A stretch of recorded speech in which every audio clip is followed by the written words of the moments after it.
आज मी वेगळी भाजी करणार आहे. वेगळी म्हणजे कोणती?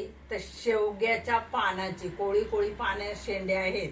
आज मी बोरला गेले होते आणि माझी मैत्रीण शकुंतला नानासाहेब धुमाळ या माजी सरपंच होत्या सिंदगावच्या, त्यांना भेट द्यायला गेले होते. तर त्यांच्या शेतातनं तिथनं शेवग्याच्या झाडाच्या कोळी पानं फांद्यांची जी होती कोळी कोळी असतात ना, त्याची भाजी फार सुंदर होत असते. पहा, शेवगा आपल्याला भरपूर कॅल्शियम आणि अजीवनसत्व देणारा आहे आणि तो इतका दृष्टी दोषासाठी खूप चांगला असतो. हाडांना बळकटी येत असते. तर त्याची भाजी करायची. शहरामध्ये लोक जास्त करत नाही, पण खेड्यामध्ये मात्र जेव्हा कोवळे अंकुर फुटतात तेव्हा याची भाजी फार करतात. तर ती कशी करायची मी नंतर सांगणार आहे. पण निवडताना मात्र पहा, हे कोवळे शेंडे आहेत सगळे. याची भाजी अशी प्रत्येक पानाचं ओढून काढायचं आणि घ्यायचं. पहा, पानच घ्यायची फक्त. हे पाहिजे कोळी कोळी पानं आहेत ना, तीच घेणार आणि मग त्याला फोडणी देऊन फक्त तिखट, मीठ आणि लसूण, जिरं एवढीच फोडणी दिली. हे पहा, हे पूर्ण कोळी लहान लहान पानच आहेत, अजून मोठी सुद्धा झाली नाही. ही पानं अशी काढून घ्यायची आणि याची भाजी, सुक्की भाजी करायची. भाजी कशी करायची नंतर सांगते, पण या बहुगुणी शेवग्याची पानं आपल्या जेवणात असावीच, की जेणेकरून आपल्याला म्हातारपणे दृष्टीदोष येणार नाहीत, हाडांना कमकुवतपणा येणार नाही. चला तर मग मी आता ही भाजी निवडून घेते. आपण आता बघा, हे शेवग्याचा पाला जो आहे ना, तो मी निवडून घेतलेला आहे. निवडून घ्यायचा म्हणजे कोळी कोळी पानं वरबडूनच घ्यायची असतात फांद्यांची. ती काढून घेतली, धुवून घेतली 2 वेळा. याच्यावर औषध फवारणी वगैरे काही झाडांवर मोठ्या होत नसते, त्यामुळे अतिशय निर्जंतुक अशी ही भाजी. आणि गावाकडची रानभाजी म्हणून ना तशी आहे. अतिशय पौष्टिक असते. पाथरीची भाजी, घासाची भाजी आणि शेवग्याच्या पानांची भाजी आरोग्याला अतिशय उत्तम. पण शहरी लोकांना याचं महत्व कळत नाही. खेड्याची आजी पणजी असायची ना, तिचं मात्र लक्ष असायचं आणि ते अशा भाज्या आपल्या मुलांना खाऊ घालायची. म्हणून तर पूर्वीची माणसं धट्टीकट्टी असायची. चला तर आता आपल्याला त्या भाजीला फोडणी द्यायची. फोडणी ही अतिशय साधी. काय फोडणीला? फक्त भांडे ठेवले, गरम झालेले, थोडंसं तेल टाकायचं. तेलही जास्त नाही टाकायचं, अगदी थोडंसं. तेल गरम झालं की लसूण टाका. जिरं मोहरी याला टाकायची नाही. आपण काय करतो, उठसून प्रत्येक भाजी जिरं मोहरी टाकतो. काही भाज्यांना आवश्यकच असतं, पण हिला मात्र टाकायचं नाही.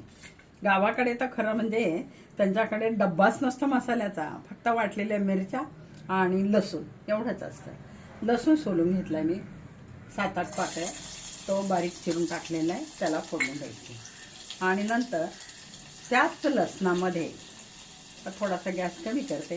हिरवी वाटलेली मिरची, 3 मिरच्यांचा हा भेला, तो टाकला मी त्याच्यात. त्याचबरोबर आता तो जरा थोडासा परतून घेऊ. थोडंसं भरड लाल मिरची, लाल म्हणजे माझी पांढरी झालेली. आता भेसळ म्हणतो ना, ती कशी असती. मिरची आपण विकत घेतो तेव्हा दुकानदाराने खूप वेळा त्या पोत्यावर पाणी मारलेलं असतं. मिरच्या भिजलेल्या असतात, पण दळून आणल्या की अशा पांढऱ्या होतात. पहा, तर पहा, ती मिरची याच्यात मी टाकते आणि हा धुतलेला पाला भाजी जो आहे तो त्याच्यात टाकायचा.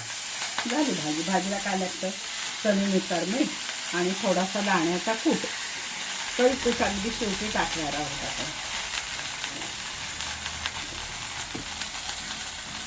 गरम गरम भाकरी बरोबर इतकी सुंदर लागते. आणि याचं तुम्ही धापाटी केली तर धापाट्यातही घालू शकता. मुलं जर खात नसतील ना, धापाट्यामध्ये घालता, पराठामध्ये घालता. विशेष करून शहरी लोकांनी तर आपण विकत नाही. शेतकऱ्यांनी आता जर कोळी पानाची विकायला आणली ना फांद्या, तर नक्कीच घेते. शहरी लोकांना मिळत नाही. तर शेतकरी दादांनी पण लक्षात ठेवायला पाहिजे की आपलं उत्पन्न वाढवण्यासाठी आपण थोडीशी चालाकी केली पाहिजे. शेंडे जर विकायला आणले तर त्याचे पैसे येतील आपल्याला. झाड फुटतं विशेष म्हणजे. आता पहा, याच्यामध्ये याला शिजवून द्यायचं मात्र आता बराच वेळ आणि चवीनुसार मीठ. पहा, दाण्याचा कूट मात्र थोड्या वेळाने घालायचा, आत्ताच नाही घालायचा. भाजी शिजत आली मंदाच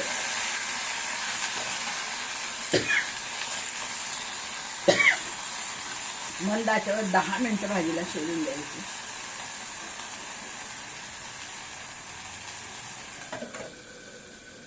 आणि नंतर हा दाण्याचा कूट टाकायचा आपल्याला त्याच्यात.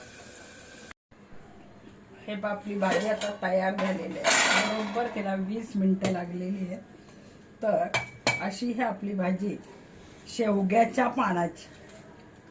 पहा, खूप छान, वासही सुंदर आहे आणि चव सुद्धा तिची खूप सुंदर असेल. आम्ही गावाकडे नेहमी घासाची भाजी म्हणून जी करतो तशी थोडीशी आंबूस अशी ती भाजी लागते. शेवगा तर आपल्याला सर्वांनाच माहिती आहे की किती महत्वाचा आहे आणि किती उपयुक्त असतो तो. त्याच्याशिवाय सांबार म्हणजे मजाच नाही. तशा ह्या शेवग्याच्या पानाची ही भाजी तुम्ही नक्की करा. आणि माझ्या चॅनलला, आजीच्या हातची चव या चॅनलला लाईक करा, शेअर करा आणि कमेंटद्वारे मला जरूर जरूर कळवा की तुम्हाला ही पद्धत कशी वाटली माझी भाजीची. धन्यवाद.